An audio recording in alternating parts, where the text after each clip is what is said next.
First, I would like to address that what is the main objective behind introducing this composition scheme. As you know, there are the three main benefits which government introduced while introducing composition scheme. In composition scheme, basically, government objective is ease of doing business. They don't want more complexity. They want to simplify compliance burden and want to promote ease of doing business. And by reducing our compliance, we can, small taxpayers who can focus more on their core operations. Another thing is that it will increase our working capital because in regular scheme, when rates are range from 5% to 18%, in this scheme, normally we have given the options of lower taxes, which ultimately increase our working capital. We can use more liquidity in our business operation. So you can see in the background, this scheme is optional in nature. Okay, please keep in mind, ये compulsory नहीं है. It is totally up to small taxpayer whether they want to opt this scheme or not. The governing section in composition scheme is section number 10, which is the main soul of this composition scheme.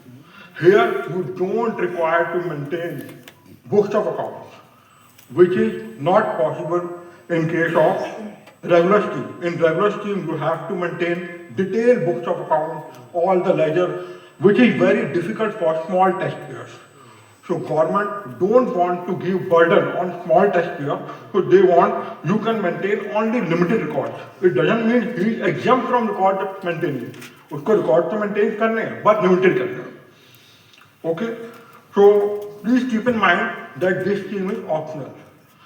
अब question आता है कि उसमें value ascertain कैसे करेंगे. इसमें valuation का rules है. जब भी स्मॉल टैक्सपेयर एक आपको इनवॉइस देगा तो उसमें आपने इनवॉइस की वैल्यू देखनी है. सपोज 1 लाख का आपका गुड्स है, 10,000 का आपने डिस्काउंट दे दिया तो 90,000 उसके ऊपर आपने कंपोजिशन के रेट लगा दिए. So value mentioned in invoice it is required in case of composition.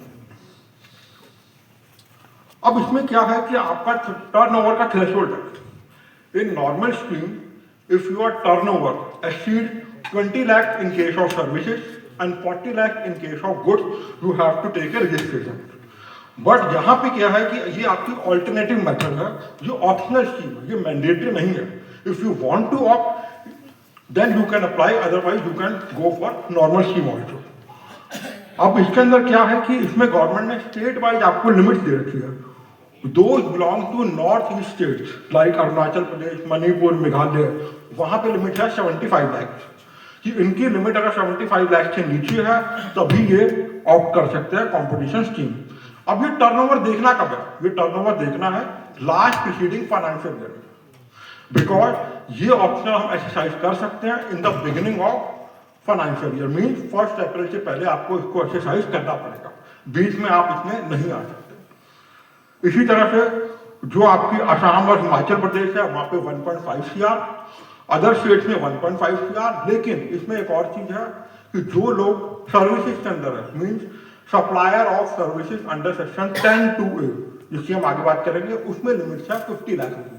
तो ये आपको ध्यान रखना कि खाली गुड्स के केस में नहीं, those who are into supplier of services they can also opt composition scheme.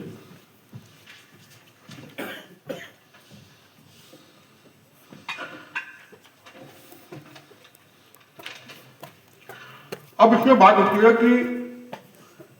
कि सप्लायर ऑफ गुड्स और मार्जिनल सर्विसेज, इसमें रेट इतना डिफाइन है कि मैन्युफैक्चर के लिए कितना रेट है 2%, 1% CGST, 1% SGST. रेस्टोरेंट और कैटरिंग सर्विस के लिए जो अल्कोहल वगैरह सर्विस नहीं दे रहे, क्योंकि अल्कोहल के ऊपर आज भी वैट एप्लीकेबल है. ट्रेडर्स के ऊपर 1% है और अदर सर्विस प्रोवाइडर के ऊपर 6% है. Mean 3% CGST, 3% SGST. अब लेकिन यहाँ पे क्वेश्चन आता है कि रेस्टोरेंट एंड कैटरिंग सर्विस, इसके ऊपर आज भी 5% है रेगुलर स्कीम में, लेकिन कंपोजिशन स्कीम में ही 5% रखा हुआ है.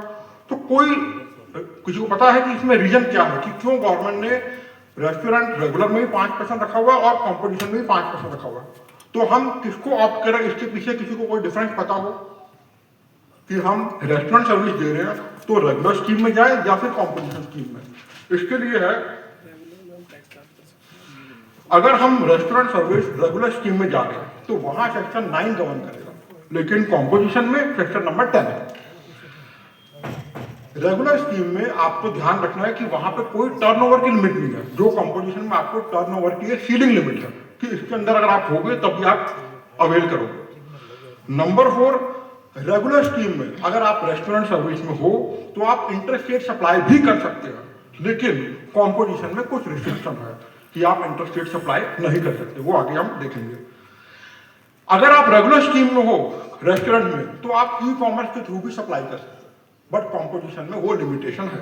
तो इसको आपको ध्यान में रखना पड़ेगा कि खाली 5% का रेट ना देखे कि रेस्टोरेंट में 5% कंपोजिशन में भी है और रेगुलर में भी है।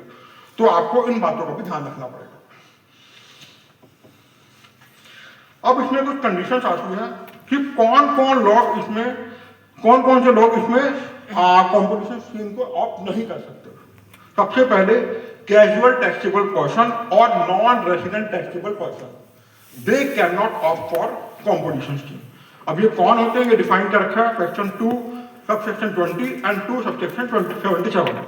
इसमें वो हैं those person who are casually undertake supply of goods और services and who having no fixed place of business, जिनका कोई फिक्स प्लेस ऑफ बिजनेस नहीं है, वो लोग इसमें कवर होते हैं।